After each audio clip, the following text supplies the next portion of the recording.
வணக்கம். இன்னைக்கு பாண்டியன் ஸ்டோர் சீரியல்ல என்ன நடந்தது அப்படின்னு பார்க்கலாம். ஸோ, நம்ம கதிரோட கார் கம்பெனி ஓப்பன் பண்ணுறதுக்காக, ட்ராவல்ஸ் ஓப்பன் பண்ணுறதுக்காக எல்லாரும் பட்டு சேலையில பாண்டியன் ஸ்டோர் தான் சொல்ல வேண்டியதில்லை. ஒரு ஃபங்க்ஷன்னா போட்டு விதவிதமா நகைய போட்டு வருவாய்ங்க. அப்புறம் கடைசியில ரூ. 50 இல்லைன்னு அப்படின்னு கத்துவாங்களே, அந்த மாதிரி தான். எல்லாரும் விதவிதமா ட்ரெஸ் போட்டு சந்தோஷமா இருக்கிறாங்க அப்படிங்கிறத பார்க்குறோம். எல்லாரும் வெயிட் பண்ணிக்கிட்டு இருக்காங்க. ஒவ்வொருத்தரும் பேசிட்டு இருக்காங்க. என்ன பேர் வைக்க போகிறாங்கன்னு பேசிகிட்டு இருக்காங்க. அப்போ பார்த்தீங்கன்னா, மீனாவோட அப்பா வராங்க. வந்தோன்னே மீனா அப்பா பார்த்து பேசுகிறாங்க. மீனாவோட அப்பா வந்துக்கிட்டு அவர் லேசாக அவர் தன்னுடைய வழக்கம் போல் வாய்க்கொழுப்பை கொஞ்சம் வெளிப்படுத்துகிறாரு. வாய்க்கொழுப்பு அவருக்கும் ரொம்ப ஒட்ட பொருத்தம் போல இருக்குது. அதனால் வாய்க்கொழுப்பு வாங்கி கட்டிப்பார் அப்படிங்கிறது. இங்கே எல்லோரும் சொல்கிறாங்க. உடனே வந்துக்கிட்டு நம்ம ஒய்ஃப் சொல்கிறாங்க, ஏங்க கம்முன்னு இருக்க மாட்டீங்களா அப்படின்னு. மீனா ஷாக் ஆகி நிற்கிறாங்க. அவங்க செந்தில் அவரும் பேசிக்கவே காணோம் அப்படிங்கிறது தான் விஷயம். பேசிகிட்டு இருக்கும்போதே சரின்னு வந்துட்டு நம்ம நம்ம இவங்க இருக்காங்களே மயில் வந்துட்டு டீ கொண்டு வராங்க அவங்களுக்கு. கொண்டு வந்து வெளியே கொண்டு போது கரெக்டாக அவங்க அப்பா அம்மா ஒரு டப்பா ஊற்றிட்டு வராங்க. மயிலோட அப்பா அம்மா பார்த்தோன்னே வழக்கம் போல் வந்துட்டு, இங்கேயும் பார்த்தியா, இங்கேயும் வந்து சேவகம் பண்ணிட்டு தான் தெரியுறா, சப்ளையராக தான் இருக்கிறா அப்படின்னு சொல்கிறாங்க. சொல்லும்போது பக்கத்தில் சொல்லணும் யாராவது வந்துட்டு, எனக்கு அது சப்ளையாக இருக்கிறது கூட லாயக்கு இல்லை. இந்த பிள்ளை இன்னும் அந்த வீட்டில் வச்சுக்கிட்டு இருக்காங்களே பெரிய விஷயம். இந்த ஃபங்க்ஷனுக்கு கூட்டி வந்தே பெரிய விஷயம். அதில் டீ கொடுக்குறது தான் பெரிய விஷயமா உங்களுக்கு. நீங்கள் பண்ண ஒழுக்கத்துக்கு வந்துக்கிட்டு உங்கள் மகளை வந்துக்கிட்டு ராணி மாதிரி வச்சுக்கிட்டு இருப்பாங்களா அப்படின்னு கேட்கணும் ஆக்சுவலாக. ஆனால் கேட்குறதுக்கு வந்து இல்லை, நம்மளாச்சும் கேட்டுப்போம்ல அப்படிங்கிறது தான் விஷயம்.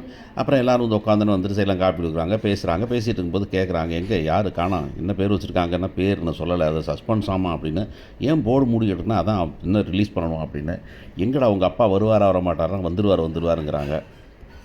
இதில் என்ன பெரிய விஷயம்னாக்கா, அவர் மனசே மாறினா கூட 2 சம்பந்தியை வந்து இருப்பார். அவர் லேட்டாக வர்றதுங்கிறது அவ்வளவு நல்லதில்லை. சீன் பார்க்குறதுக்கு ரொம்ப நல்லா இருக்குமா இருக்கும். ஆனால் இவங்களை காக்க வச்சுக்கிட்டு வருவாரா வரமாட்டாரான்னு பேசிக்கிட்டு இருக்கதே அதுவே பெரிய கொடுமை தான் ஆக்சுவலாக.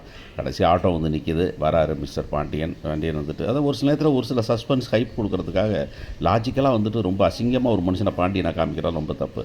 மகன் மேலே கோபம் இருக்கலாம், எல்லோரும் வருவாங்கன்னு தெரியும். வரும்போது டைமுக்கு வந்துருக்கணும்ல. வழக்கம் போல் அவர் வரல.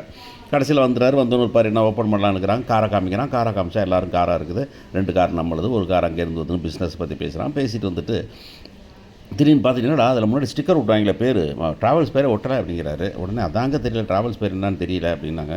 சரி திறந்து ஓப்பன் பண்ணலான்னா அந்த பக்கமே முதல்ல ட்ராவல்ஸை திறக்கலாம். ஒரு ரெண்டாவது செகண்ட் அந்த ரைட் சைடு ஸ்க்ரீனை, அப்புறம் லெஃப்ட் சைடு ஸ்க்ரீனை ஓப்பன் பண்ணால் பூ உழுவுது. எல்லாத்துக்கும் தெரிய மாட்டேங்குது. எல்லோரும் ஊற்று பார்க்குறாங்க. என்னடா எல்லாருமே கண்ணு போச்சாலான்னு பார்த்துட்டு இருக்கும்போது பாண்டியன் ஸ்டோர்ஸ் அப்படின்னு வருது. உடனே புலகாங்கிதம் அடைஞ்சிடாரு மிஸ்டர் பாண்டியன் அப்படிங்கிறது தான். கதிர் வந்துட்டு ரொம்ப சந்தோஷப்படுத்துகிறான் அப்படிங்கும்போது அந்த இடம் வந்துட்டு ரொம்ப நிறைவான இடம். ஏன்னாக்கா வந்துட்டு என்ன பண்ண முடியும், ஒரு பையன் வந்துட்டு அவங்க அப்பாவை எவ்வளோ சந்தோஷப்படுத்தலாம் அப்படின்னாக்கா, இந்த மாதிரி சண்டை போட்டுக்கிட்டு இருந்தாலும் உங்கள் மேலே மரியாதை வச்சுருக்கேன், உன் பேர் தான் முக்கியம் அப்படின்னு நினைக்கிறது இருக்கே, அதுவே பெரிய விஷயம். அதான் அவன் பொண்டாட்டி கூட சொல்லலைங்கிறது தான் அதை விட கொடுமையான சமாச்சாரம். எப்போவுமே கதிர் வந்துக்கிட்டு ராஜிக்கிட்ட ஷேர் பண்ணணும் அப்படின்னு, இந்த யார்ட்டையும் பண்ணாட்டி ராஜிக்கிட்ட ஷேர் பண்ணியிருக்கணும் தான் எனக்கு. ராஜிக்கும் தெரியாதுங்கிறது அது பெருமை இல்லை, அது சிறுமை தான் அப்படின்னு தான் நான் நினைக்கிறேன் என்னை பொறுத்தவரையில். அப்புறம் உடனே சந்தோஷமாக இவர் கிளம்புறாரு. கடைக்கு போகும்போது அப்படியே பறந்துக்கிட்டு போகிறாரு அப்படிங்கிறத பார்க்குறோம். கடையில் போயும் கூட வந்துக்கிட்டு அப்படியே மயக்கத்திலே இருக்கிறாரு. அப்போ வந்துக்கிட்டு இப்போ நம்ம பழனிவேலு தான் வந்துக்கிட்டு பாரு எப்படி சந்தோஷமாக இருக்காருன்னா, பாண்டியனும் கதிரை பற்றி பெருமையாக பேசுகிறாரு. பார்ப்போம்.